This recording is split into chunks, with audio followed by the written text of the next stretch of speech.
ഇതാണ് marine aquarium.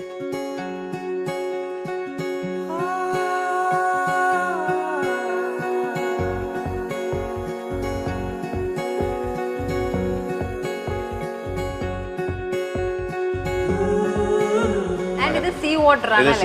ഇത് sea water ആണ്. എല്ലാം കടലിലെ മീനുകളാണ്. പല പല സ്ഥലത്തുനിന്ന് വന്നതുണ്ട്. 3 ടാങ്ക് ഉണ്ട് ഇതിൻ്റെ അടിയിൽ. അതിനൊക്കെ കൂടെ ഒരു 3000 ലിറ്റർ കൂടെ വരും. മൊത്തം 13,000 ലിറ്റേഴ്സിൻ്റെ ടാങ്കാണ്. ആദ്യത്തേത് മെക്കാനിക്കൽ ഫിൽട്രേഷനാണ്. രണ്ടാമത്തേത് മൊത്തം ചെടികളാണ്. ശരിക്കും കടലിലെ ചെടികളാണ് വെച്ചിരിക്കുന്നത്. അതിൻ്റെ അകത്ത് ചെറിയ കോപ്പോട്ട്സും ചെറിയ ജീവികളൊക്കെ ഉണ്ടായിട്ട് അത് തിരിച്ച് ഇതിൻ്റെ അകത്ത് വരും, പമ്പ് ചെയ്ത് വരും. അപ്പോൾ ഈ ഫിഷിന് നാച്ചുറൽ ഫീഡും ആകും, വെള്ളത്തിൻ്റെ നല്ലൊരു ഫിൽട്രേഷൻ ഈ ചെടി ചെയ്യും. നമ്മൾ അല്ലാതെ മെക്കാനിക്കൽ ഫിൽട്രേഷൻ മാത്രമാണ് അത്രയും കൂടി എഫേർട്ട് എടുക്കേണ്ടി വരും. ഇതിന്റെ ടോട്ടൽ കോസ്റ്റ് എത്ര വന്നു? ലേബർ കോസ്റ്റ് മാത്രമേ ആയിട്ടുള്ളൂ. ആപ്പാട് ഈ ഗ്ലാസ് മാത്രം കൂട്ട് ചെയ്യേണ്ടി വന്നു. ആ ഒരെണ്ണത്തിനാണ് മെയിൻ കോസ്റ്റ് വന്നത്. ടോട്ടൽ കോസ്റ്റ് എനിക്ക് തോന്നുന്നൊരു 8 to 9 lakhs തീർന്നെന്ന് തോന്നുന്നു. ആ ഒരു റേഞ്ചേ ആയിട്ടുള്ളൂ.